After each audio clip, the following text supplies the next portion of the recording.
Good morning. I'd like to read to you this morning Psalm 143. And let us hear together this prayer of David. It says, "Hear my prayer, O Lord. Give ear to my pleas for mercy. In your faithfulness answer me, in your righteousness. Enter not into judgment with your servant, for no one living is righteous before you. For the enemy has pursued my soul. He has crushed my life to the ground. He has made me sit in darkness like those long dead. Therefore my spirit faints within me. My heart within me is appalled. I remember the days of old. I meditate on all that you have done. I ponder the works of your hands. I stretch out my hands to you. My soul thirsts for you like a parched land. Answer me quickly, O Lord, my spirit fails. Hide not your face from me, lest I be like those who go down to the pit. Let me hear in the morning of your steadfast love, for in you I trust. Make me know the way I should go, for to you I lift up my soul. Deliver me from my enemies, O Lord. I have fled to you for refuge. Teach me to do your will, for you are my God. Let your good spirit lead me on level ground. For your name's sake, O Lord, preserve my life. In your righteousness, bring my soul out of trouble. And in your steadfast love, you will cut off my enemies, and you will destroy all the adversaries of my soul, for I am your servant." What a beautiful psalm. What a beautiful prayer of David. And of course, remember that David was a man after God's own heart. And so this is a very meaningful and very much a prayer that we could pray as well. And I'm sure, like me, that you've prayed something similar to this prayer as well at times in your life when things were not going the way you thought they should. One of the things that stuck out to me was verse 5. It says, "I remember the days of old, and I meditate on all that you have done. I ponder the work of your hands." Last Sunday, we were talking in Sunday school about, we're going through the book of Judges right now. And we talked about how the children of Israel, or the children of the Lord, always circled back to what God has done. They taught it to their children. They used oral tradition to pass down the stories of all the works of God and the things he had done.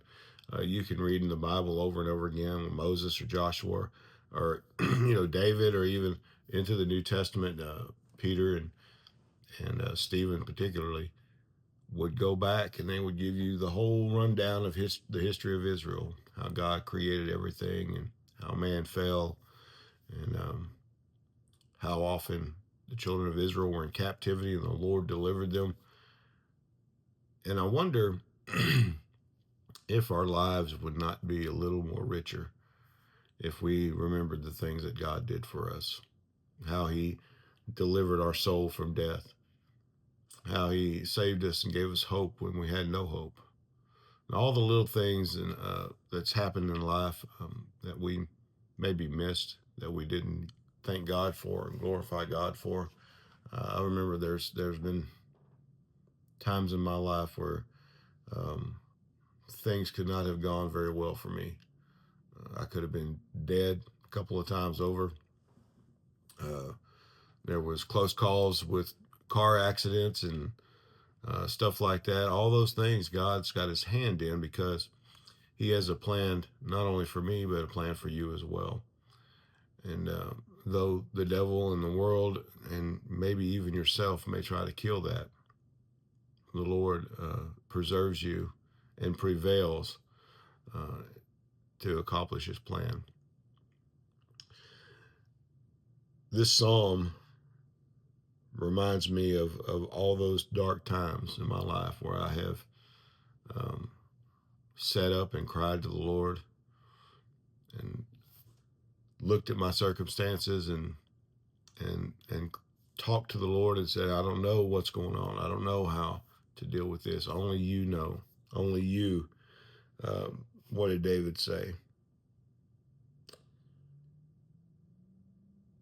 Only you could cut off my enemies, destroy my adversaries, the adversaries of my soul. I think this means not only physical adversaries, but the thoughts and the things that the emotions and all those things that we deal with as human beings when we go through these circumstances. Or maybe you're dealing with something that is old. Maybe if you're watching this video today, you've served in Vietnam, or you've served in some other war or conflict around the world, and you're dealing with um, that baggage. I can relate. See, God destroys the adversaries of your soul. You can cry out to Him. You can trust in Him for that.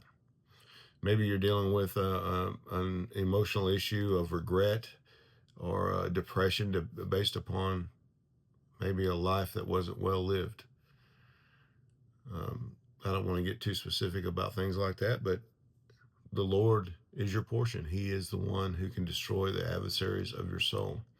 And it's completely legitimate for Christians to cry out to the Lord for this. Don't think because you're having issues and problems with your emotions, with your past, or any of those things, that you cannot cry out to the Lord. Don't think for 1 minute that you're supposed to be so saved and so sanctified that these things don't happen with you. They happen to everybody. They happen to everybody, including Christians, especially Christians.